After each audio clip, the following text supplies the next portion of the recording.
Presta atención a la estructura que ves en pantalla. A primera vista, parece una ruina antigua, tal vez un templo olvidado devorado por la selva de Chiapas o una misión abandonada en el desierto de Sonora. Pero mira más de cerca. Mira los agujeros de bala en el hormigón reforzado. Mira las varillas de acero oxidadas que sobresalen como costillas rotas de un esqueleto gigante. Y sobre todo, mira lo que queda de los cristales, vidrio a prueba de balas de 5 centímetros de espesor. Esto no es una ruina antigua. Hace apenas 30 años, este lugar brillaba con mármol importado y oro. Se le conocía como el santuario. Era el trono personal de Esteban Valladares, alias el arquitecto. Un hombre que creyó que podía comprar a Dios y construir un cielo privado en la tierra. Hoy, este lugar es un monumento al terror. Un recordatorio físico de una época en la que un solo hombre tenía más poder que el Estado mismo. Pero si escuchas a los locales, te dirán que las ruinas no están vacías. Te dirán que, en las noches sin luna, todavía se pueden escuchar los ecos de lo que sucedía en los sótanos insonorizados. Después de este momento, nunca volverás a ver una mansión abandonada de la misma manera. Porque algunas casas no se construyen para vivir. Se construyen para ocultar lo que no debe ser visto. Para entender el horror que encierran estas paredes derrumbadas, primero debemos entender la mente que las diseñó. En la geografía criminal de México de finales de los años 80, había hombres brutales, había hombres ricos, y luego estaba Esteban Valladares. A diferencia de sus contemporáneos, que venían de la sierra y resolvían sus problemas con un fusil AK-47 en la mano, Valladares era diferente. Lo llamaban el arquitecto no solo porque tenía un título universitario inconcluso, sino porque diseñaba rutas de tráfico con la precisión de un ingeniero civil. Era un hombre de números, de logística, de estructuras. Un hombre obsesionado con el control. Valladares no quería ser un simple narcotraficante. Él quería ser un aristócrata. Despreciaba la violencia visible, la que manchaba las calles y atraía a la prensa. Él prefería la desaparición silenciosa. El problema resuelto sin ruido. Y para ese tipo de filosofía, necesitaba una sede que fuera, a la vez, un palacio y una bóveda. Eligió un lugar que desafiaba toda lógica. No en las montañas inaccesibles del Triángulo Dorado, ni en la seguridad anónima de una gran metrópoli como Guadalajara. Eligió las afueras de una ciudad industrial en crecimiento, en una meseta árida y visible, rodeada de nada. La elección fue deliberada. Valladares quería ser visto. Quería que su poder fuera una presencia física ineludible en el horizonte. Quería que, cada mañana, cuando los trabajadores de la ciudad salieran a sus empleos mal pagados, levantaran la vista y vieran la cúpula blanca del santuario brillando bajo el sol, recordándoles quién era el verdadero dueño de su destino. La historia de esta casa comienza no con un crimen, sino con una compra. En 1988, una serie de empresas fantasmas, todas registradas a nombre de personas fallecidas, comenzaron a adquirir terrenos ejidales. Cientos de hectáreas. Los campesinos que se negaban a vender recibían visitas nocturnas. No había amenazas a gritos, no había armas visibles. Solo hombres de traje que ponían un maletín con dinero sobre la mesa y decían una frase que se volvería tristemente célebre en la región: el arquitecto quiere ser tu vecino. Y el arquitecto siempre consigue lo que quiere. Nadie dijo que no dos veces. En cuestión de 6 meses, el terreno estaba despejado. Y entonces, comenzó la transformación. No fue una construcción, fue una invasión logística. Los vecinos de las colonias aledañas, gente humilde que vivía en casas de autoconstrucción sin servicios básicos, observaban atónitos. Veían caravanas de camiones de carga pesada levantar nubes de polvo que cubrían el sol. Veían grúas de un tamaño nunca visto en la región. Veían llegar materiales que no podían identificar. No era ladrillo rojo y cemento local. Eran bloques de granito. Eran vigas de acero de grado industrial. Eran contenedores sellados con sellos de aduanas internacionales.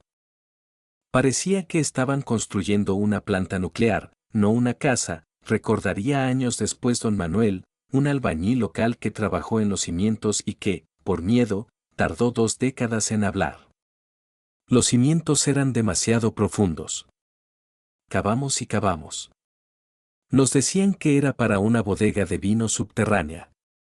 Pero yo sé de construcción. Nadie necesita muros de hormigón de 1 metro de ancho para guardar vino. Eso era un búnker. La construcción del santuario se convirtió en la principal fuente de empleo de la zona. Valladares pagaba el triple del salario mínimo. Pagaba en efectivo, cada viernes, sin falta. Para una comunidad olvidada por el gobierno federal, el arquitecto se convirtió en una figura mesiánica. Aquí radica la primera y más dolorosa contradicción de nuestra historia. La misma estructura que se convertiría en una cámara de horrores fue construida por las manos de padres de familia que, gracias a ese trabajo, pudieron poner comida en la mesa. Valladares compró la lealtad de la comunidad ladrillo a ladrillo. Compró su silencio con prosperidad. Pero había reglas. Reglas estrictas. Regla número 1, nada entra ni sale sin permiso. Regla número 2, lo que se ve dentro de los muros perimetrales, se queda dentro de los muros. Regla número 3, nunca, bajo ninguna circunstancia, se hacen preguntas sobre los invitados que llegan de noche. La estructura principal se levantó en tiempo récord. Era un pastiche arquitectónico, una mezcla delirante de estilo neoclásico francés y brutalismo moderno. Columnas corintias sostenían techos de hormigón armado. Ventanales de 3 metros de altura ofrecían vistas panorámicas del desierto, pero estaban hechos de un polímero experimental resistente a explosivos. La casa tenía 50 habitaciones. Tenía un cine. Tenía una bolera. Tenía una piscina interior climatizada con un techo retráctil. Pero lo que realmente la distinguía no eran los lujos, sino las anomalías. Los planos oficiales, presentados al ayuntamiento local mediante sobornos masivos, mostraban una residencia de lujo estándar. Pero la realidad física del edificio contaba otra historia. Había pasillos que, según la geometría de la casa, no deberían existir. Había espacios muertos entre las paredes de las habitaciones de invitados. Y había un sistema de ventilación industrial, ruidoso y potente, que parecía sobredimensionado para una vivienda familiar. El arquitecto estaba construyendo su obra maestra. Una jaula de oro. Un lugar diseñado para impresionar a los políticos, seducir a las reinas de belleza y aterrorizar a los enemigos. Para 1990, la construcción estaba terminada. Los muros perimetrales, de 5 metros de altura y coronados con alambre de púas electrificado, se cerraron. Las enormes puertas de hierro forjado, decoradas con las iniciales EV en oro, se bloquearon. Y entonces empezó el verdadero reinado. La gente del pueblo recuerda el cambio. Ya no había camiones de cemento. Ahora había limusinas. Ahora había camionetas Suburban negras con vidrios polarizados que circulaban en convoy a alta velocidad. Y, sobre todo, estaba el ruido. No el ruido de la construcción, sino la música. Fiestas que duraban 3 días. Bandas de música sinaloense tocando en vivo en los jardines. El sonido de los helicópteros aterrizando en el helipuerto privado a las 3 de la madrugada. Desde fuera, el santuario parecía el Gran Gatsby en versión narco. Luces, música, mujeres hermosas, poder ilimitado. Parecía que Valladares había logrado lo imposible, crear un país propio dentro de México, una zona autónoma donde la ley no aplicaba. Pero los vecinos más cercanos, aquellos cuyas casas colindaban con los muros traseros de la mansión, empezaron a notar otras cosas. Cosas que no encajaban con la imagen de la fiesta perpetua. Hablaban de olores extraños que traía el viento en las noches calurosas. No olor a comida o a pólvora. Olor a químicos. Olor a ácido. Olor a carne quemada. Hablaban de los perros del barrio, que aullaban incesantemente cuando las camionetas entraban por la puerta de servicio, no por la principal. Y hablaban de los gritos. Gritos que a veces se filtraban por encima de la música de banda. Gritos que no parecían de júbilo. Gritos que se cortaban de golpe, como si alguien hubiera cerrado una puerta pesada y hermética. La leyenda del santuario crecía. Se decía que Valladares cenaba con gobernadores. Se decía que tenía tigres sueltos en el jardín para devorar a los intrusos. Se decía que las paredes estaban rellenas de dinero en efectivo. La verdad, como descubriríamos años después, era mucho peor que cualquier leyenda urbana. La verdad estaba debajo de la tierra, en ese sótano que los albañiles habían cavado sin hacer preguntas.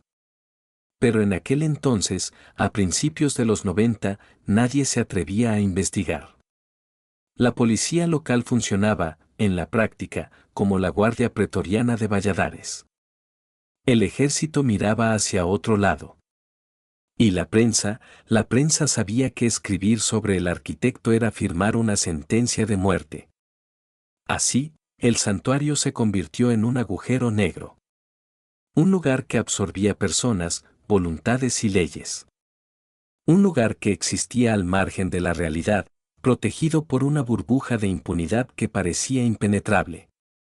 Pero ninguna burbuja es eterna.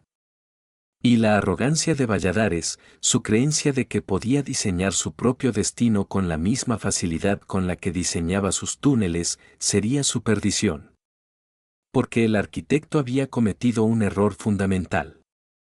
Había construido su fortaleza tan grande, tan visible y tan ofensiva, que eventualmente se volvería imposible de ignorar.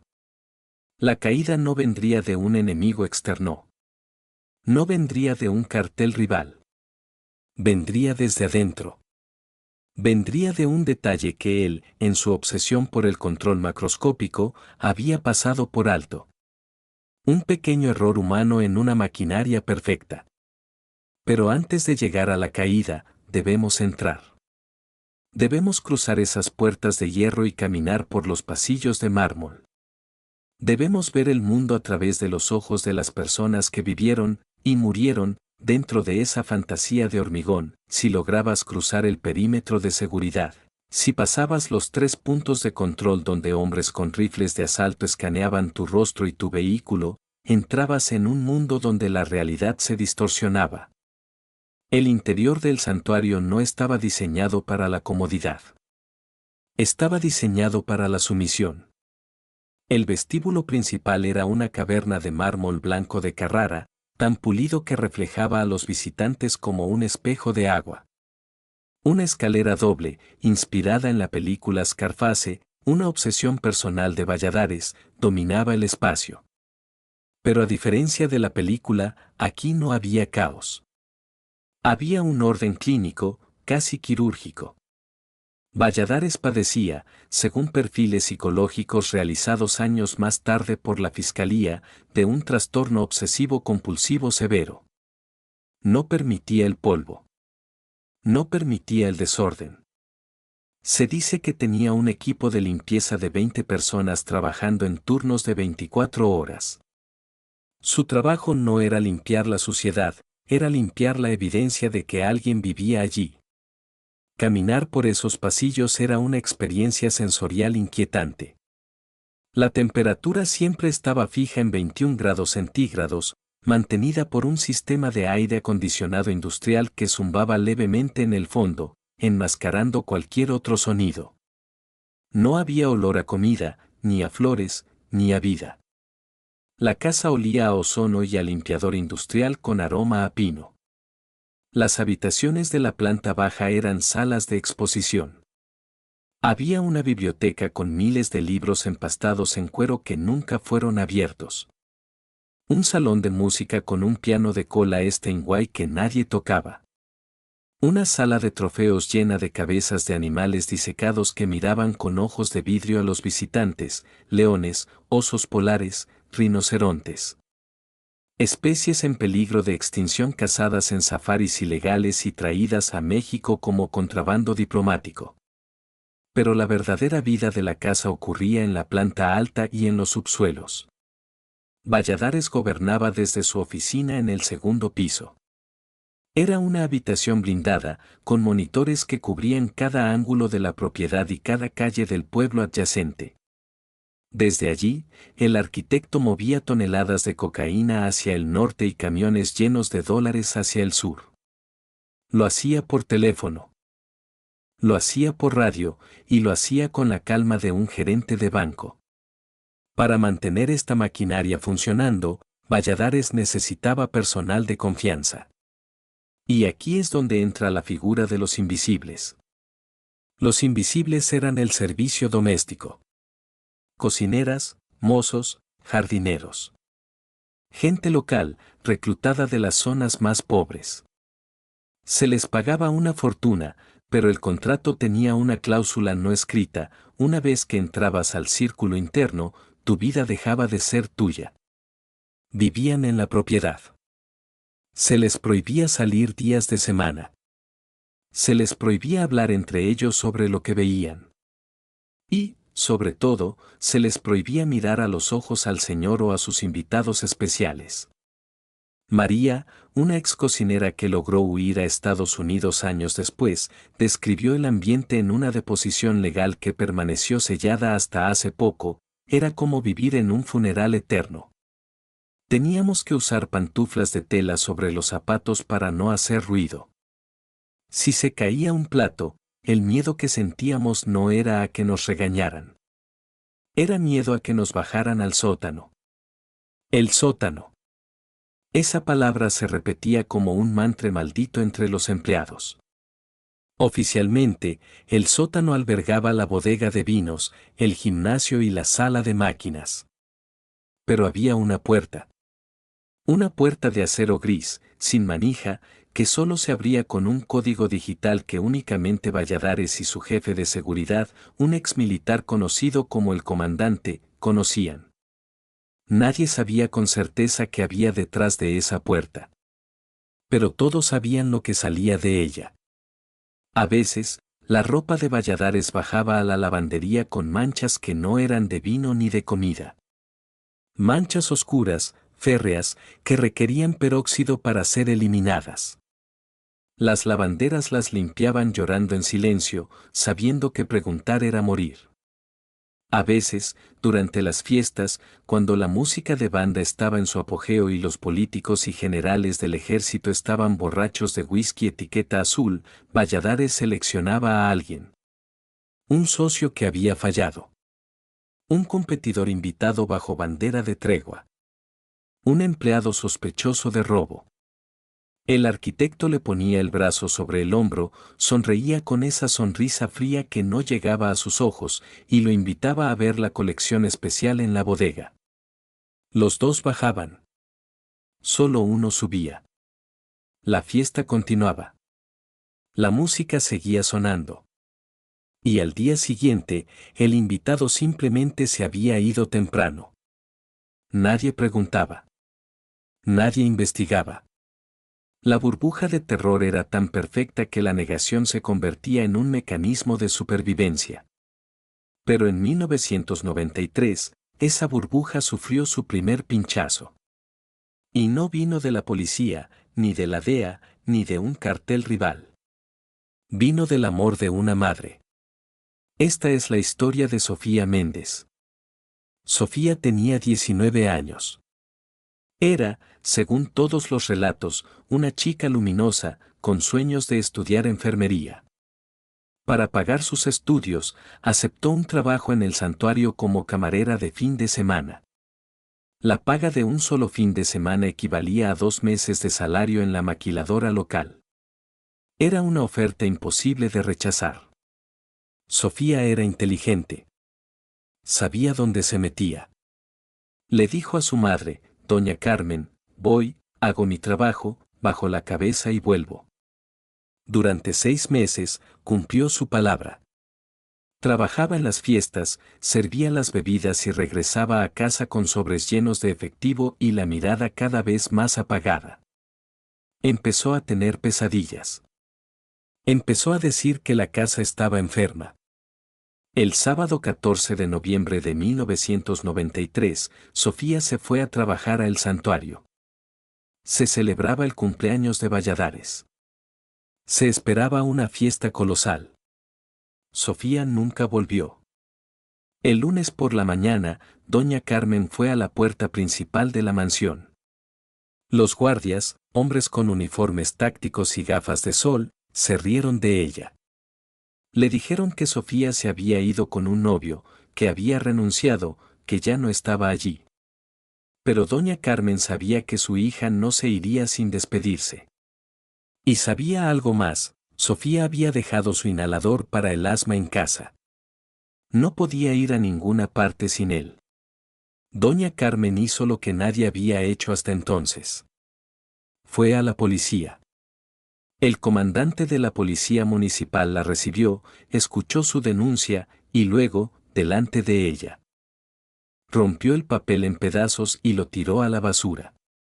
Señora, le dijo, vaya a su casa. Si quiere seguir viendo a sus otros hijos crecer, olvide que tuvo una hija llamada Sofía. En cualquier otro lugar, la historia habría terminado ahí. Una estadística más. Una desaparición más en un país lleno de fosas. Pero doña Carmen tenía una voluntad de hierro forjada en la desesperación. Y tenía un aliado inesperado. Un joven periodista de la capital del estado, llamado Héctor Salinas, había llegado a la región investigando rumores sobre lavado de dinero en la industria de la construcción. Cuando escuchó los gritos de doña Carmen fuera de la estación de policía, su instinto se activó. Salinas no buscaba una historia de sangre, buscaba números. Pero al hablar con Carmen, se dio cuenta de que la desaparición de Sofía era la llave para algo mucho más grande. No era un incidente aislado. Al empezar a rascar la superficie, Salinas descubrió un patrón. Sofía no era la primera. Había rumores de un electricista que desapareció tras arreglar el generador del sótano. De 2 jardineros que se fueron al norte sin avisar a sus esposas.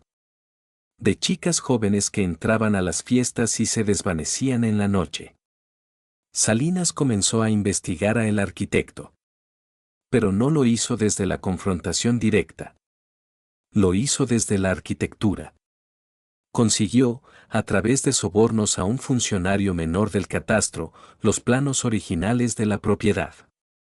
Y luego, hizo algo brillante, los comparó con las fotografías aéreas y con los testimonios de los albañiles que, bajo condición de anonimato absoluto en cantinas oscuras, empezaron a hablar. Lo que Salinas encontró en los planos fue la primera prueba física del horror. Los planos oficiales mostraban una casa de 2.000 metros cuadrados. Pero las fotos aéreas y los cálculos estructurales sugerían una edificación de casi 3.500 metros cuadrados. Había 1.500 metros cuadrados perdidos. Espacios vacíos en el papel que tenían que existir en la realidad. Muros demasiado gruesos para ser estructurales. Sistemas de ventilación que iban a lugares donde, supuestamente, solo había tierra.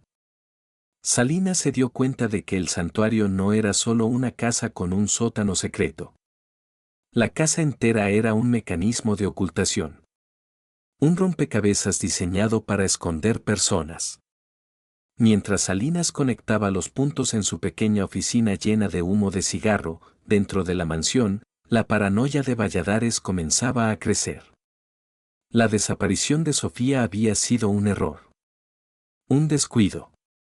Según filtraciones posteriores, Valladares no tenía la intención de matarla esa noche. Pero Sofía había visto algo. Había entrado por error en una habitación del pasillo de servicio donde la puerta de acero había quedado entreabierta por un fallo mecánico. Sofía vio lo que había dentro. Y Valladares, que estaba en el pasillo, la vio mirando. No hubo gritos. No hubo escena. Simplemente, Sofía fue escoltada por el comandante hacia el interior de la habitación que había espiado. La puerta se cerró. El código se marcó. Y Sofía Méndez dejó de existir para el mundo exterior. Pero su fantasma comenzó a acechar a Valladares. No de manera sobrenatural, sino política. Doña Carmen no se callaba. Se paraba cada día frente a las rejas de la mansión con una foto de su hija. Los guardias la amenazaban, le apuntaban, pero no se atrevían a disparar a una anciana a plena luz del día frente a la carretera principal. Eso atraería demasiada atención. Esa pequeña mujer, con su cartel de cartón y su foto borrosa, se convirtió en la primera grieta visible en la armadura del arquitecto. Los invitados a las fiestas tenían que pasar junto a ella al entrar. Los políticos bajaban la mirada en sus limusinas. La ilusión de legitimidad, esa fantasía de ser un simple hombre de negocios exitoso, se estaba rompiendo. Valladares, furioso, cometió su segundo error. Ordenó a sus hombres que resolvieran el problema de la vieja. Pero no entendió que el periodista Salinas estaba observando. Una noche de diciembre de 1993, una camioneta sin placas intentó secuestrar a doña Carmen fuera de su casa. Los vecinos, cansados, hartos y envalentonados por la persistencia de la mujer, salieron con piedras y palos. Hubo un enfrentamiento. Los sicarios, no acostumbrados a la resistencia civil, dispararon al aire y huyeron. El incidente fue pequeño, pero simbólico. La comunidad, que había sido comprada con el dinero de Valladares, estaba empezando a despertar. El miedo seguía ahí, pero la indignación empezaba a pesar más. Dentro de la mansión, el ambiente cambió. Las fiestas se volvieron más sombrías, más violentas. Valladares empezó a sospechar de su propio personal. Veía traidores en cada esquina. El sistema de cámaras se actualizó. Se instalaron micrófonos en las habitaciones de los empleados. El santuario dejó de ser un palacio para convertirse en una prisión de alta tecnología, donde el alcaide era también el prisionero. Salinas, el periodista, publicó su primer artículo en un periódico local independiente de tirada pequeña. El titular no era sensacionalista, era una pregunta: ¿dónde están los metros que faltan en la casa de la colina? El artículo no acusaba a Valladares de narcotráfico. Lo acusaba de violación de códigos de construcción y fraude catastral. Era una estrategia al estilo Al Capone. Si no puedes atraparlos por los asesinatos, atrálalos por los papeles. Valladares leyó el artículo en su desayuno. Se dice que no gritó. No rompió nada. Simplemente dobló el periódico con cuidado, tomó un sorbo de café, y le dijo a su jefe de seguridad: quiero saber quién le dio los planos a este muchacho. Y quiero que remodelen el sótano. Necesitamos más espacio. Lo que Valladares no sabía es que la remodelación sería el principio del fin. Porque para ampliar el sótano, para cavar más profundo y esconder mejor sus secretos, necesitaba traer a gente de fuera. Gente nueva. Ojos nuevos. Y entre los nuevos contratistas, había un hombre que no era quien decía ser. Un hombre que no buscaba dinero, sino venganza. Un hombre que llevaba años esperando la oportunidad de cruzar esas puertas y plantar la bomba que destruiría el reino del arquitecto desde sus cimientos. La partida de ajedrez había comenzado. Y el rey estaba a punto de ser puesto en jaque dentro de su propio castillo. 1994 comenzó con un cambio de táctica. Esteban Valladares, el arquitecto, no era un matón de esquina, era un estratega. El artículo del periodista Salinas sobre los metros perdidos de la mansión no lo asustó, lo ofendió. Para él, era una cuestión de imagen pública. Si la gente creía que era un monstruo, su poder se basaba solo en el miedo. Pero si la gente creía que era un benefactor, su poder se volvía intocable. En enero de ese año, las puertas del santuario se abrieron, pero no para una fiesta. Se abrieron para camiones llenos de juguetes, despensas y medicinas. Valladares anunció la creación de la Fundación Valladares para el Desarrollo. Su primer acto público no fue una amenaza, fue la inauguración de una clínica pediátrica en el pueblo, construida y equipada enteramente con su dinero. Fue una jugada maestra. Doña Carmen, la madre de la desaparecida Sofía, vio cómo sus vecinos, los mismos que semanas antes la apoyaban con piedras y palos, ahora hacían fila para recibir las cajas de comida con el logotipo de la fundación. Vio cómo el sacerdote local bendecía la clínica y estrechaba la mano del hombre que ella sabía que tenía a su hija. La narrativa cambió de la noche a la mañana. Valladares ya no era el sospechoso de una desaparición, era el salvador del pueblo. Y doña Carmen se convirtió en la vieja loca, la mujer amargada que no podía aceptar que su hija se había escapado con un novio y que ahora quería manchar la reputación del señor. La policía local, envalentonada por este cambio de opinión pública, ejecutó la segunda parte del plan, la pista falsa. Una mañana de febrero, el comandante de policía convocó a una rueda de prensa. Presentaron una evidencia irrefutable sobre el caso de Sofía Méndez. No era un cuerpo. Era una carta. La carta, supuestamente enviada desde Tijuana, estaba escrita a mano. Decía, mamá, perdóname. Me fui porque estaba harta de la pobreza. Estoy bien, estoy ganando dinero en el norte. No me busquen. Estoy feliz. Los peritos de la Fiscalía Estatal autenticaron la caligrafía en tiempo récord. El caso se cerró oficialmente bajo la etiqueta de ausencia voluntaria. Los medios locales, comprados o intimidados, publicaron la noticia en primera plana: Sofía está viva y feliz en Tijuana. Héctor Salinas, el periodista, sostuvo la carta en sus manos en la oficina del fiscal. Sabía que era falsa. La sintaxis era demasiado tosca, llena de errores ortográficos que Sofía, una estudiante de enfermería obsesionada con la lectura, nunca habría cometido. Pero lo más doloroso era el papel. Era papel de cuaderno barato. Sofía siempre escribía en papel carta a su lado. Doña Carmen se derrumbó. No porque creyera la mentira, sino porque entendió la magnitud del monstruo al que se enfrentaba. Le habían robado a su hija y ahora le estaban robando la verdad. La comunidad le dio la espalda. ¿Por qué sigues molestando al señor Valladares si tu hija es una ingrata que se fue?, le decían en el mercado.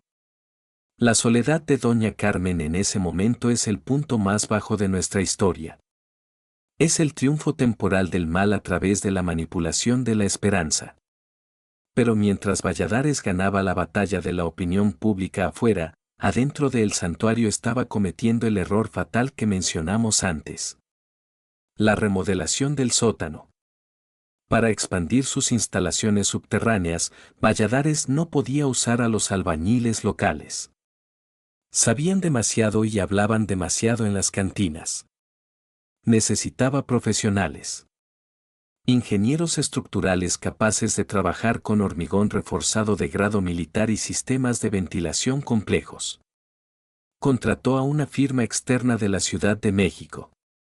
Una empresa fachada, por supuesto, pero que empleaba a ingenieros reales. Entre ellos estaba Ricardo Vega. Ricardo tenía 28 años. Era ingeniero civil, especialista en cimentaciones. Era callado, eficiente y, según sus antecedentes, no tenía familia ni conexiones políticas. El perfil perfecto para un trabajo sucio. Pero Ricardo tenía un secreto.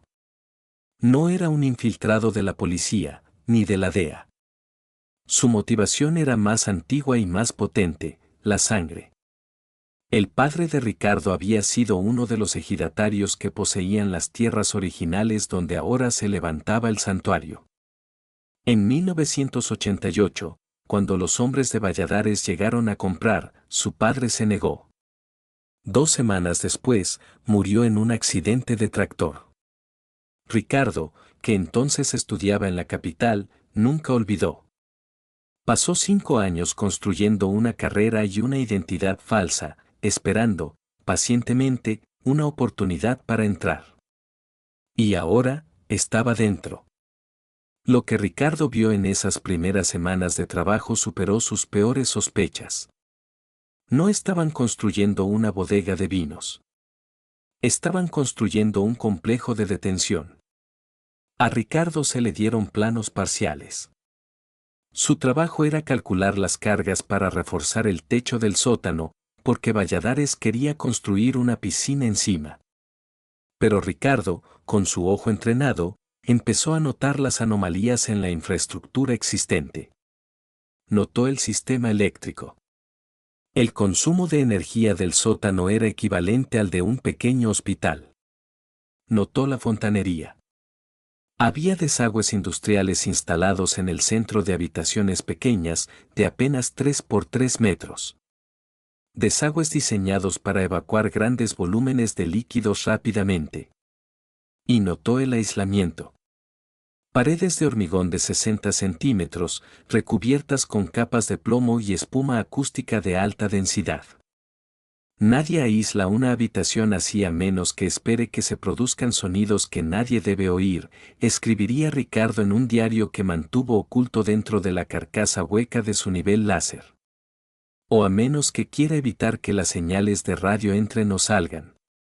Ricardo trabajaba de día bajo la supervisión constante del comandante y sus hombres armados. Pero era un ingeniero brillante. Sabía que los planos que le daban estaban incompletos. Así que empezó a trazar su propio mapa. Usando un medidor de distancia láser, aprovechaba los segundos en que los guardias se distraían para medir los pasillos. Contaba los pasos. Triangulaba las posiciones. Y poco a poco, el verdadero diseño del santuario empezó a emerger en su mente. Descubrió que había un espacio negativo en el centro del sótano. Una zona de unos 50 metros cuadrados a la que no había acceso visible, pero hacia donde se dirigían todos los conductos de ventilación principales. El corazón negro de la casa. Ricardo sabía que no podía salir con esa información. Si intentaba renunciar, lo matarían. Si intentaba sacar planos, lo registrarían y lo matarían. Necesitaba un aliado afuera. Alguien que pudiera usar la información sin quemarlo a él. Había leído el artículo de Héctor Salinas sobre los metros perdidos. Sabía que el periodista era inteligente y, lo más importante, que seguía vivo. Eso significaba que era precavido. El contacto se hizo de manera analógica y arriesgada. Ricardo frecuentaba una taquería en la carretera los viernes por la noche, el único momento en que los contratistas externos tenían permiso supervisado para salir a cenar. Escribió coordenadas y una hora en un billete de 50 pesos y se aseguró de pagar con él cuando vio a un niño que vendía los periódicos locales donde Salinas escribía. Le dio el billete al niño y le susurró: «Llévale este billete al señor Salinas. Dile que es el cambio que le debía el ingeniero». Era una posibilidad remota. Un disparo en la oscuridad. Pero funcionó. 3 días después, Salinas estaba sentado en una mesa al fondo de la taquería, con una gorra de béisbol calada hasta los ojos.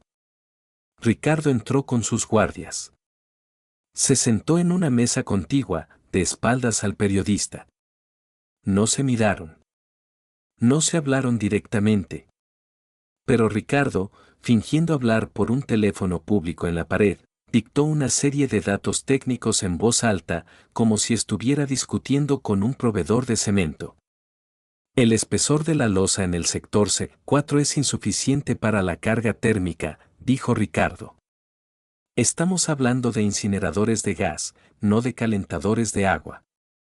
Repito, la ventilación del sector C4 está diseñada para salida de humos orgánicos a alta temperatura. Salinas, tomando notas en una servilleta, sintió un escalofrío. Incineradores. Valladares no solo estaba escondiendo gente. Se estaba deshaciendo de ella.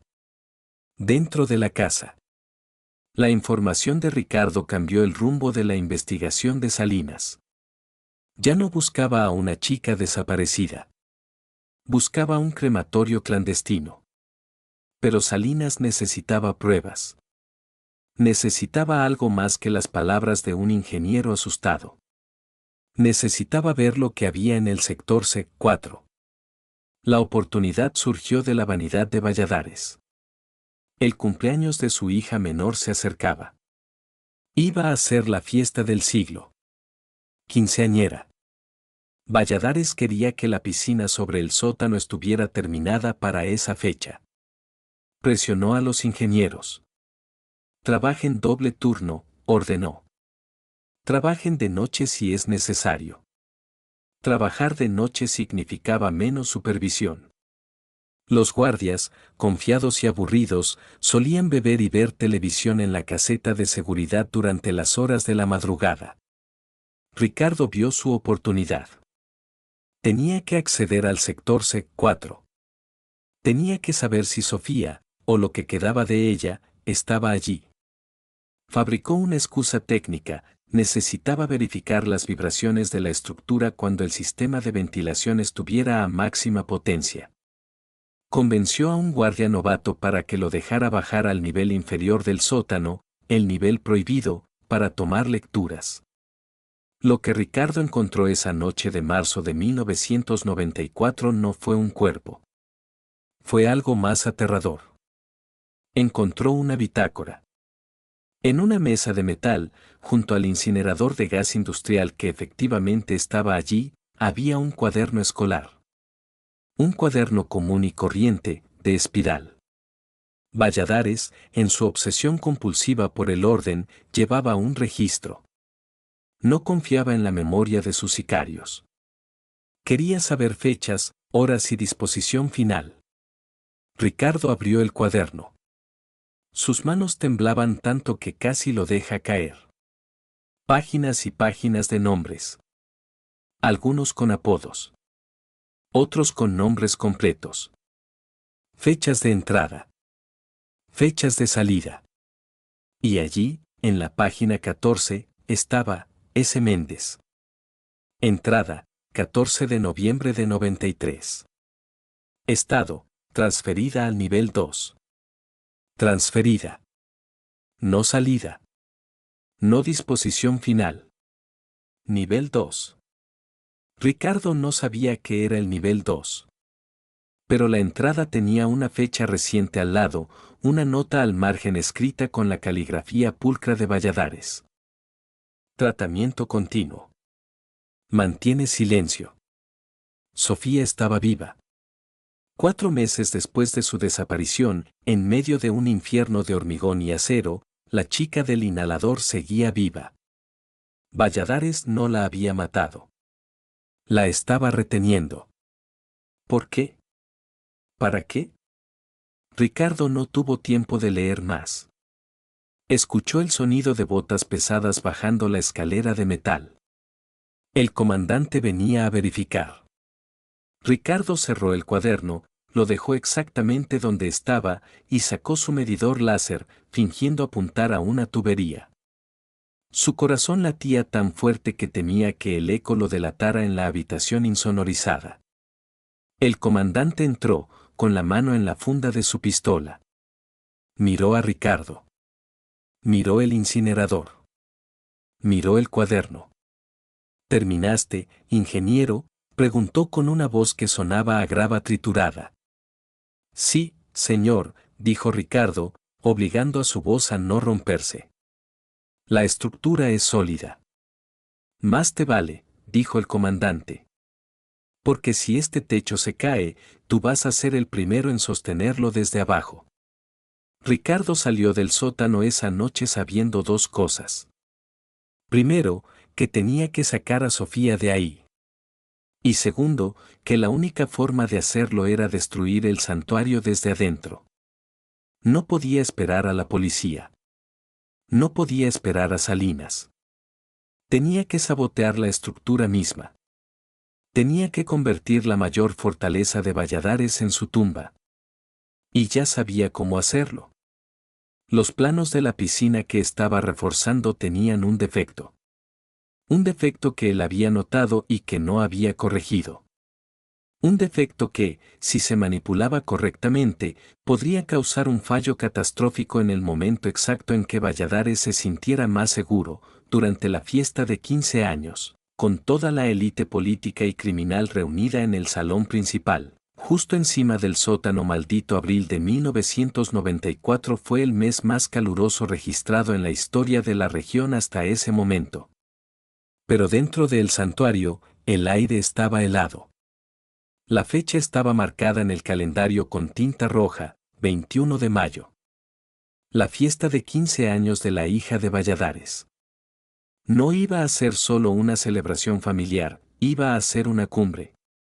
Inteligencia militar desclasificada años después confirmaría que Valladares había invitado a los jefes de las 3 plazas principales del norte de México. La fiesta era una cortina de humo para unificar los territorios bajo su mando. Para Ricardo Vega, el ingeniero infiltrado, la fecha significaba otra cosa, era su fecha límite.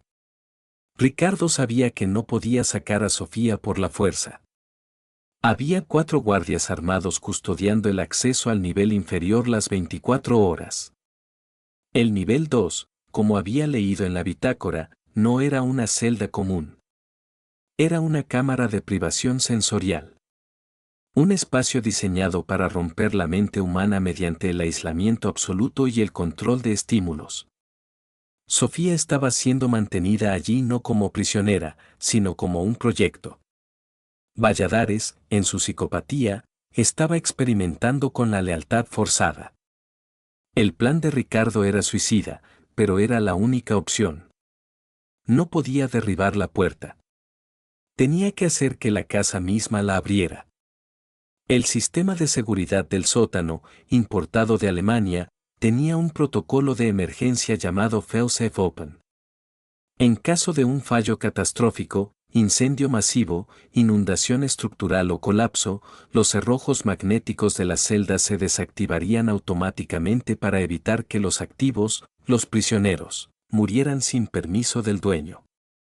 Valladares no quería que sus juguetes se rompieran por accidente. Ricardo tenía que provocar ese fallo catastrófico. Y tenía que hacerlo con la casa llena de gente. Durante las semanas previas a la fiesta, Ricardo trabajó en la instalación de la nueva piscina elevada, situada justo encima del sector de seguridad del sótano. La piscina era una monstruosidad de 200.000 litros de agua, con fondo de cristal reforzado para que los nadadores pudieran ver y ser vistos desde el bar subterráneo. Valladares estaba obsesionado con ese fondo de cristal. Quería que fuera indestructible. Ricardo le aseguró que lo sería. Señor, le dijo en una de las inspecciones, he calculado la carga para soportar un tanque de guerra. Lo que no le dijo fue que había manipulado los pernos de anclaje de la estructura de soporte principal. No los quitó, eso sería obvio. Utilizó un ácido corrosivo de acción lenta, aplicado con una jeringa en la base de los pernos de acero. El ácido debilitaría la estructura molecular del metal día tras día. Según sus cálculos, los pernos aguantarían el peso del agua estática. Pero no aguantarían la vibración. La vibración de cientos de personas bailando. La vibración de los bajos de los sistemas de sonido industriales que se instalarían para la fiesta. La resonancia armónica. Si el plan funcionaba, la estructura de la piscina cedería unos centímetros. No colapsaría por completo, eso mataría a todos abajo, incluida Sofía, pero el desplazamiento repentino de 200 toneladas fracturaría las tuberías principales de agua y gas que corrían paralelas a las vigas. La ruptura de las tuberías inundaría el nivel técnico. Los sensores detectarían la inundación y la posible fuga de gas. El sistema failsafe se activaría. Las puertas se abrirían. Y en medio del caos, la oscuridad y el pánico de la élite criminal empapada, Ricardo tendría una ventana de oportunidad de 3 minutos para bajar, sacar a Sofía y salir por el túnel de drenaje pluvial que había mapeado. Era un plan de relojería. Y como todos los planes de relojería, dependía de que ninguna pieza fallara. Héctor Salinas, el periodista, tenía su propia misión. Ricardo le había pasado, a través del sistema de las taquerías, copias de las páginas de la bitácora de Valladares. Salinas había viajado a la Ciudad de México. No fue a la policía. Fue a la única institución que Valladares no controlaba, la Procuraduría General de la República, a una unidad especial de inteligencia que operaba con asesoría estadounidense. Salinas se jugó la vida. Entró a las oficinas federales sabiendo que, si se topaba con un funcionario corrupto, no saldría. Pero tuvo suerte. Encontró a una fiscal joven, ambiciosa y limpia, llamada Elena Ross. Ross vio la bitácora. Vio los nombres. Vio las fechas. Y entendió que el santuario no era una casa, era un campo de concentración privado. Pero necesitaba una causa probable para entrar sin una orden judicial previa que alertara a Valladares. Necesitaba una exigencia circunstancial. Si hay una explosión, un incendio o un colapso, le dijo Rosa Salinas, mis agentes pueden entrar bajo el pretexto de protección civil y rescate. Y una vez adentro, si encontramos el sótano, ya no pueden sacarnos. El escenario estaba listo. El sábado 21 de mayo de 1994, el sol se puso sobre el desierto y las luces del santuario se encendieron. La opulencia de esa noche es difícil de describir sin caer en la hipérbole. Había helicópteros aterrizando cada 10 minutos, depositando a hombres con botas de piel de avestruz y mujeres cubiertas de diamantes. Había tigres enjaulados en la entrada como decoración. Había fuentes de las que brotaba champán real. Valladares vestía un smoking blanco. Se veía imperial. Saludaba a los generales del ejército, abrazaba a los alcaldes, besaba la mano de las actrices de telenovela que habían sido contratadas para socializar. Se sentía intocable. Ricardo estaba en el sótano técnico, vestido con un mono de mantenimiento. Su corazón latía tan fuerte que le dolía el pecho. Arriba, el sonido de la banda Los Rayos del Norte empezaba a retumbar. El bajo hacía vibrar las paredes de hormigón. Boom. Boom. Boom. Ricardo miró los pernos de la estructura de la piscina. Con su linterna, vio lo que esperaba y temía, una fina línea de óxido brillante empezaba a sangrar de la base del metal. El ácido había hecho su trabajo. La fatiga del metal estaba comenzando. A las 11 de la noche, Valladares dio un discurso. Habló de la familia, del honor, del futuro. Esta casa, dijo con un micrófono en la mano, de pie sobre el borde de la piscina de cristal, está construida para durar 1000 años. Como mi legado. En ese momento, la banda comenzó a tocar El Jefe de Jefes. La gente empezó a bailar. Cientos de personas saltando, zapateando, celebrando la impunidad. Abajo, en la oscuridad, Ricardo escuchó un sonido que nunca olvidaría. No fue una explosión. Fue un gemido. El sonido del acero estirándose más allá de su límite elástico. Un chillido agudo. Metálico, como el grito de una bestia herida. Y luego, el crujido.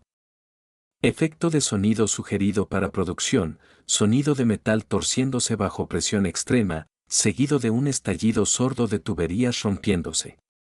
Arriba, en el salón principal, el suelo tembló. La gente dejó de bailar. Valladares miró hacia abajo, a sus pies.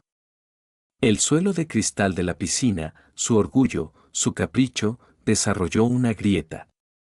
Una sola línea blanca, perfecta, que corrió de un extremo a otro con la velocidad de un rayo. El agua no cayó de golpe. Eso habría matado a todos. El agua empezó a filtrarse a presión. Chorros de alta potencia salieron disparados hacia los lados, rompiendo la mampostería, buscando el camino de menor resistencia. Y el camino de menor resistencia eran los conductos técnicos que llevaban al nivel 2. En el sótano, el infierno se desató. Una tubería principal de gas de 4 pulgadas, cizallada por el desplazamiento de la viga, se rompió. El gas comenzó a llenar el cuarto de máquinas. Ricardo sabía que tenía segundos antes de que una chispa volara. No esperó al sistema automático. Corrió hacia el panel de control manual, rompió el cristal con el codo y bajó la palanca maestra de emergencia total.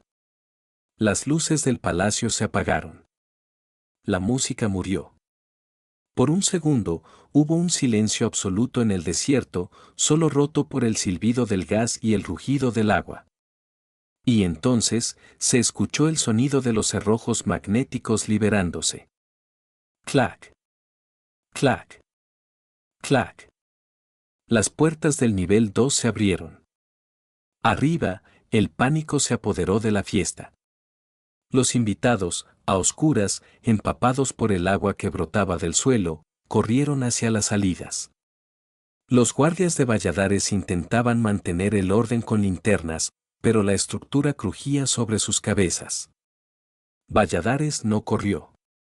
Se quedó paralizado, iluminado por la luz de emergencia roja. No entendía qué pasaba. Su fortaleza, su creación perfecta, se estaba rebelando contra él. Ricardo, con una máscara de gas que había escondido previamente, bajó corriendo las escaleras hacia el nivel prohibido. El agua le llegaba a los tobillos. El olor a gas era nauseabundo. Llegó al pasillo de las celdas. Estaba vacío.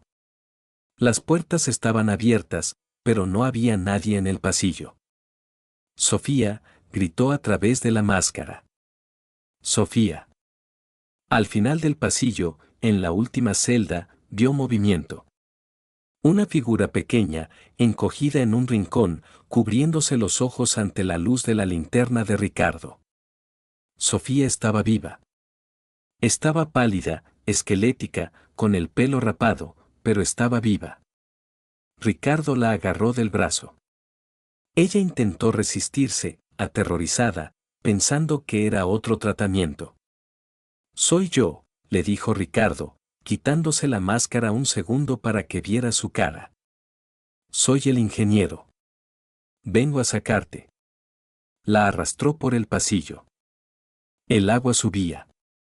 Pero entonces, al llegar a la escalera de salida, se encontraron con una silueta bloqueando el paso. Era el comandante. Tenía una linterna en una mano y una pistola 9 milímetros en la otra. El agua caía sobre él como una cascada. Sabía que eras tú, rata, dijo el comandante, apuntando al pecho de Ricardo. Nadie sobrevive a esto. Parecía el final. Ricardo no tenía armas. Solo tenía su medidor láser y una llave inglesa en el cinturón. El comandante amartilló el arma. Pero antes de que pudiera disparar, una explosión sacudió el edificio. El gas acumulado en el cuarto de máquinas había encontrado una chispa. No fue una explosión total, sino una deflagración que empujó una onda de choque por los pasillos. El comandante perdió el equilibrio, resbalando en el suelo mojado. El disparo salió desviado, impactando en el techo de hormigón. Ricardo no lo pensó. Se lanzó contra él, golpeándolo en la rodilla con la llave inglesa. El comandante cayó al agua, gritando. Ricardo no se quedó a rematarlo. Agarró a Sofía y corrieron hacia la entrada del túnel de drenaje. Arriba, la explosión había volado parte de la fachada oeste de la mansión. Héctor Salinas, que observaba desde una colina cercana con binoculares, vio la bola de fuego. Tomó su radio de onda corta. Ahora, dijo. Es ahora. A 2 kilómetros de distancia, un convoy de camiones del ejército y vehículos de la PGR, que habían estado esperando en la oscuridad con las luces apagadas bajo las órdenes de la fiscal Elena Ross, encendieron sus motores. Las sirenas rompieron la noche. No era la policía local corrupta. Era la caballería federal.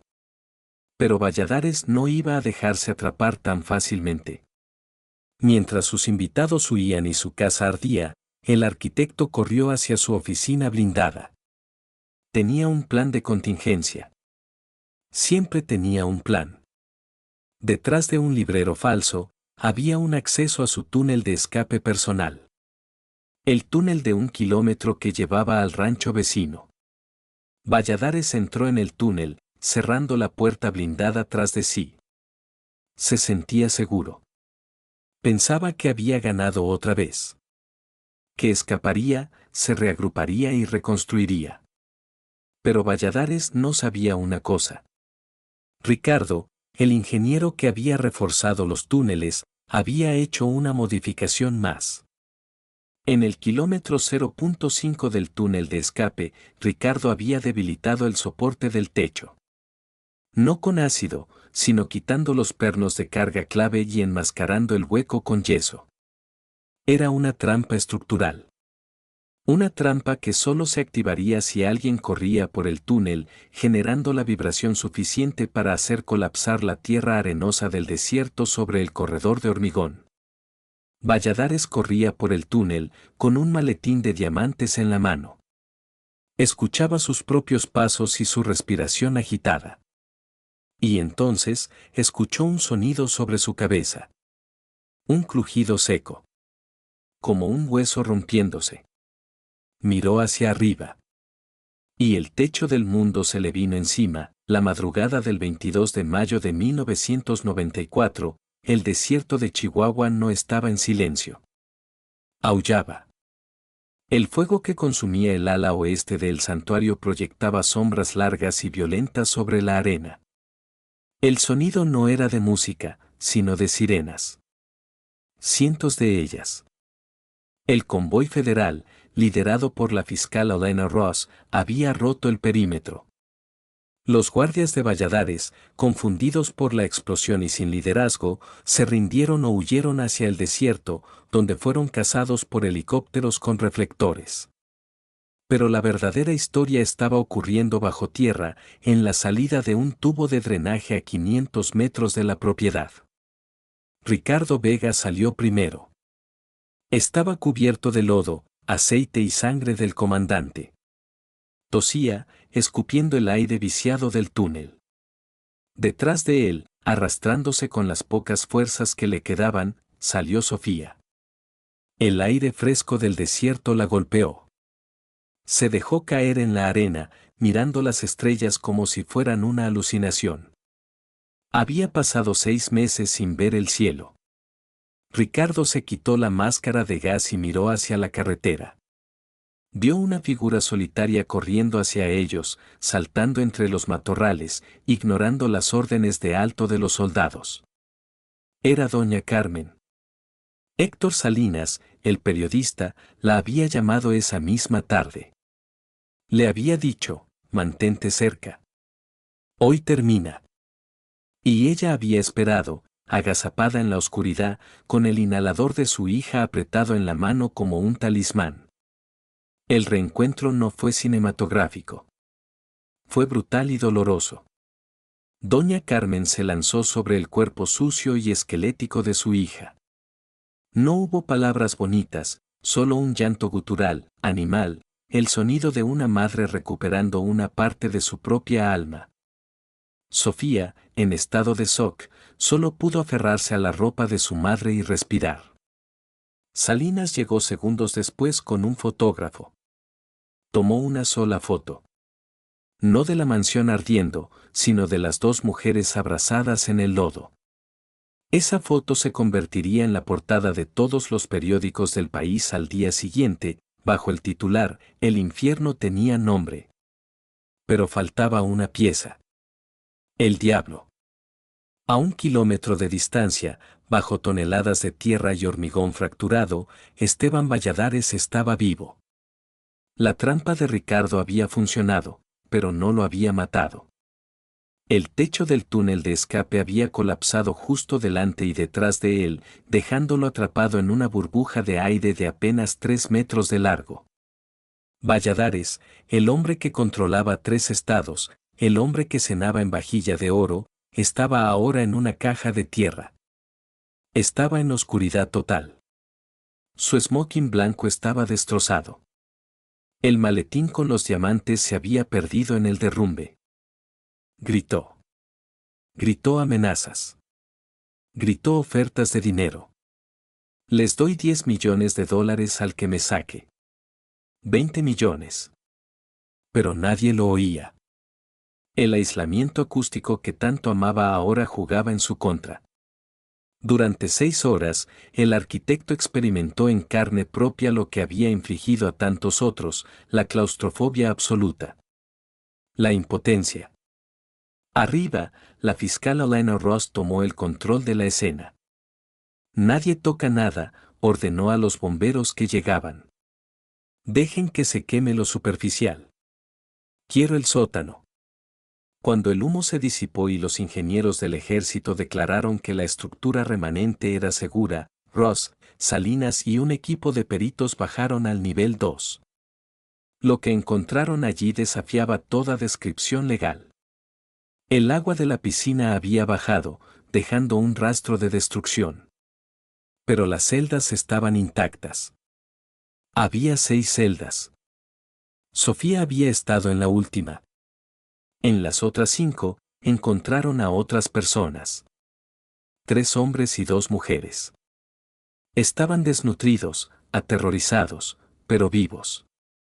El sistema FailSafe que Ricardo había activado les había salvado la vida al abrir las puertas magnéticas, permitiéndoles subir a un nivel superior cuando el agua empezó a subir. Eran los desaparecidos. El electricista. Los jardineros. Gente que Valladares había decidido guardar por capricho o paranoia. Pero la evidencia más condenatoria estaba en el cuarto de máquinas, flotando en un charco de agua aceitosa, protegido por una funda de plástico que Ricardo había tenido la precaución de cerrar antes de huir. La bitácora. Ross la recogió con guantes de látex. Era el libro de la muerte. Nombres. Fechas. Pagos a comandantes de policía. Pagos a jueces. Pagos a senadores. En ese cuaderno estaba la anatomía completa de la corrupción del Estado. Valladares lo había anotado todo. Su obsesión por el control se había convertido en su confesión firmada. A las 8 de la mañana, el sol iluminó las ruinas humeantes. Los perros de la unidad canina del ejército empezaron a ladrar frenéticamente cerca de un montículo de tierra en el lado norte de la propiedad, donde se suponía que estaba la salida del túnel de escape. «Aquí hay alguien», gritó un soldado. Empezaron a cavar. Primero con palas, luego con las manos. Salinas se acercó con su libreta. Las cámaras de televisión nacional, que habían llegado en helicóptero al amanecer, enfocaron el agujero. Cuando sacaron a Esteban Valladares, no parecía un lord de la droga. Parecía un topo ciego. Estaba cubierto de polvo gris, temblando, deshidratado. Se cubrió los ojos ante la luz del sol. No hubo tiroteo. No hubo última resistencia gloriosa como en las películas que él admiraba. Hubo un hombre roto, siendo arrastrado fuera de la tierra por 2 soldados de 20 años que lo miraban con desprecio. Valladares alzó la vista y vio a la multitud que se había reunido fuera del perímetro. Vio a doña Carmen. Vio a Sofía, envuelta en una manta térmica, siendo atendida por paramédicos. Y vio a Héctor Salinas. Sus miradas se cruzaron. Valladares intentó enderezarse, intentó recuperar algo de su antigua arrogancia. ¿Saben quién soy?, graznó con la garganta llena de tierra. Yo construí este pueblo. Salinas se acercó, rompiendo el protocolo policial. No, Esteban, le dijo, y fue la primera vez que alguien lo llamaba por su nombre de pila en 10 años. Tú no construiste nada. Tú solo cavaste un agujero muy caro. Y acabas de caer en él. La fiscal Ross le leyó sus derechos mientras le ponían las esposas. No eran de oro. Eran de acero barato y frío. La caída del santuario fue el evento mediático de la década. Durante semanas, los noticieros transmitieron desde el interior de la mansión. El público mexicano, acostumbrado a ver el narcotráfico como algo abstracto o lejano en la sierra, de repente vio las entrañas de la bestia en alta definición. Vieron las celdas insonorizadas. Vieron los instrumentos quirúrgicos en el nivel 2. Vieron los túneles. Y vieron la bitácora. La publicación de los nombres en la bitácora provocó un terremoto político. 3 alcaldes renunciaron. Un general fue sometido a corte marcial. El gobernador del estado tuvo que salir por la puerta trasera del Palacio de Gobierno para evitar ser linchado por una multitud furiosa. Ricardo Vega, el ingeniero, desapareció. No quería medallas. No quería fama. Sabía que Valladares tenía socios que no estaban en la cárcel. Se despidió de Sofía con un apretón de manos y se fue al sur, a perderse en el anonimato. Solo Héctor Salinas supo alguna vez su verdadero nombre y se lo llevó a la tumba. Sofía Méndez no solo sobrevivió. Se convirtió en testigo. Su testimonio en el juicio contra Valladares fue devastador. Se sentó en el estrado, miró al hombre que le había robado 6 meses de vida, y narró con voz clara y firme cada detalle de su cautiverio. No lloró. No tembló. Fue ella quien miró a Valladares a los ojos hasta que él tuvo que bajar la mirada. Valladares fue sentenciado a 140 años de prisión. Fue enviado al penal de máxima seguridad de Almoloya. Se dice que, en sus primeros meses de encierro, se pasaba el día dibujando planos en las paredes de su celda con un trozo de jabón. Planos de túneles. Planos de palacios. Planos de un futuro que ya no existía. Pero la historia no termina con la sentencia. Porque las estructuras de hormigón, a diferencia de las personas, no mueren fácilmente. El santuario quedó allí. El gobierno lo confiscó, pero no sabía qué hacer con él. Era demasiado grande para demolerlo, demasiado terrible para venderlo. Se convirtió en un cadáver arquitectónico. Los años pasaron. El techo de la piscina colapsó completamente. El desierto reclamó los jardines. Los saqueadores se llevaron el mármol, el cobre, los cristales. Pero la estructura principal, el esqueleto de la ambición de Valladares, permaneció. Y así llegamos al presente. Al momento con el que empezamos esta historia. Hoy, las ruinas del santuario se alzan como una advertencia en el horizonte. Los jóvenes van allí a hacer grafitis, a beber, a asustarse unos a otros con historias de fantasmas. Dicen que si bajas al sótano inundado, todavía puedes oír los gritos. Pero Héctor Salinas, ahora un hombre mayor, retirado del periodismo, tiene una teoría diferente. Él dice que lo que se oye no son fantasmas. Es el viento. El viento que sopla a través de los agujeros de bala y las ventanas rotas, silbando una canción antigua. Una canción que nos recuerda que la justicia a veces tarda, a veces llega torcida, y a veces requiere que un edificio entero se derrumbe para encontrarla. Pero al final, el desierto siempre gana. El hormigón se agrieta. El acero se oxida. Y los hombres que se creían dioses terminan siendo solo nombres en un expediente judicial polvoriento. Valladares quería ser recordado como el arquitecto. Y lo logró. Pero no por lo que construyó, sino por lo que destruyó. Esta fue la historia del santuario de hormigón, donde el lujo se encontró con el horror, y donde la verdad tuvo que ser excavada de la tierra para salir a la luz. Han pasado 3 décadas desde la noche en que el fuego consumió el santuario. El desierto ha hecho su trabajo. El viento, cargado de arena de sílice, ha actuado como una lija geológica, borrando lentamente el color de los muros, erosionando los bordes afilados del hormigón, convirtiendo la obra maestra de Valladares en algo que se asemeja a los huesos blanqueados de un animal prehistórico. Pero la arquitectura, como dicen los forenses, nunca miente. Incluso en ruinas, el edificio sigue contando la historia de la mente que lo concibió.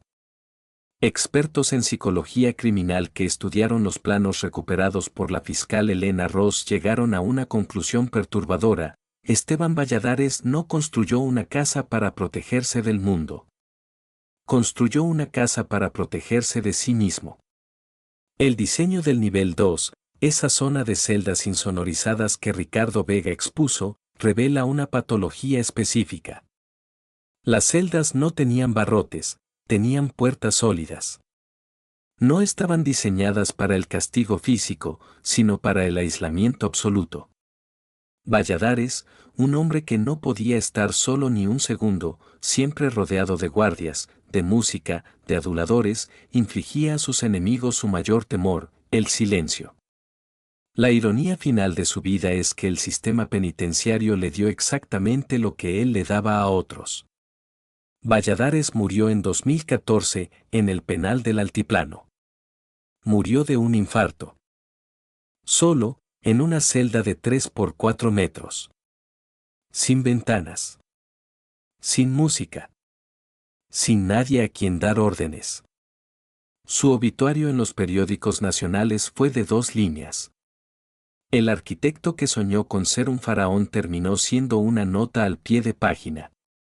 Pero, ¿qué pasó con los que sobrevivieron a su reinado? La comunidad que rodeaba la mansión sufrió una resaca brutal. Cuando Valladares cayó, la economía artificial que él había creado colapsó. La clínica cerró. Las tiendas que vivían de venderle suministros quebraron. El pueblo tuvo que aprender una lección dura: el dinero del narco es pan para hoy y sangre para mañana. Sin embargo, de esa desilusión nació algo nuevo. Una resistencia. Doña Carmen, la madre que se enfrentó a un ejército con una fotografía de cartón, no volvió a su vida anterior. Se convirtió en un símbolo. Fundó uno de los primeros colectivos de búsqueda de desaparecidos en el norte del país. Las Rastreadoras del Desierto. Carmen falleció en 2005, pero su legado es mucho más sólido que cualquier muro que Valladares haya levantado. Hoy, hay una pequeña plaza en el pueblo que lleva su nombre. No tiene mármol, no tiene oro. Tiene un árbol de mezquite y una placa de bronce que dice: aquí la dignidad venció al miedo. ¿Y Sofía? La chica del inhalador. La sobreviviente del nivel 2. Podríamos esperar una historia de tragedia continua, de una vida rota por el trauma. Pero Sofía Méndez decidió que Valladares no le quitaría ni un día más.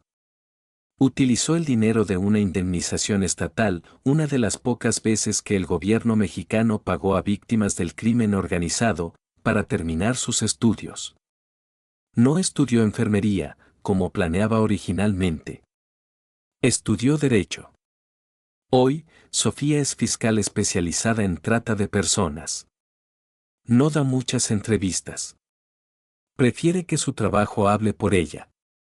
Pero en una rara conversación para un documental local en 2010, dijo algo que resume la esencia de esta historia. Valladares creía que el poder era construir muros para dejar a la gente fuera o para encerrarla dentro. Yo aprendí que el verdadero poder es tener las llaves para abrir esas puertas. Él tenía el hormigón. Yo tenía la verdad. El hormigón se rompe. La verdad, no. Héctor Salinas, el periodista que conectó los puntos, escribió un libro sobre el caso, El Palacio de Arena. Nunca se convirtió en un bestseller internacional, pero se estudia en las facultades de periodismo de México como un ejemplo de cómo investigar al poder sin convertirse en mártir. Salinas vive hoy en la costa, lejos del desierto. Dice que todavía, a veces, sueña con el sonido de la explosión de gas. Pero duerme tranquilo. Sabe que hizo su trabajo. Ricardo Vega, el ingeniero, sigue siendo un fantasma. Nunca apareció para reclamar crédito. Nunca cobró por su historia. Algunos dicen que vive en Sudamérica. Otros dicen que cambió de nombre y sigue trabajando en grandes obras en la Ciudad de México. Donde quiera que esté, es el único hombre que puede decir que construyó una trampa para un monstruo y vivió para contarlo. Su anonimato es su trofeo. Escena final, visual y reflexión. Narrador. Volvamos por última vez a las ruinas. Hoy, el santuario es un lugar extraño.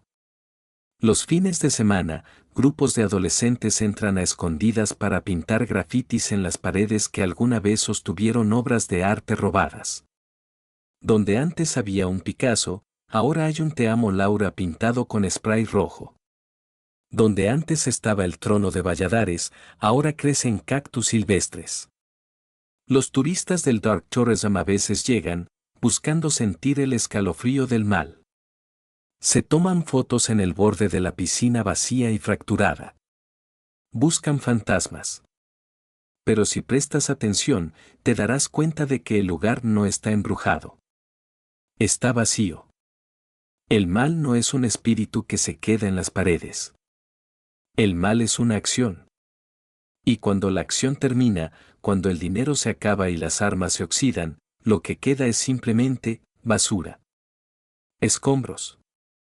La mansión de Valladares no es un monumento a su grandeza. Es un monumento a su fracaso. Nos recuerda que, en la gran escala del tiempo, la justicia no siempre llega con un mazo de juez.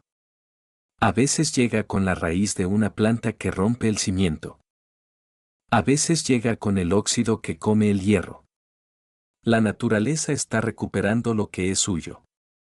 En 50 años, el santuario será solo una colina extraña en el paisaje plano del desierto. Nadie recordará el código de la puerta. Nadie recordará el whisky caro.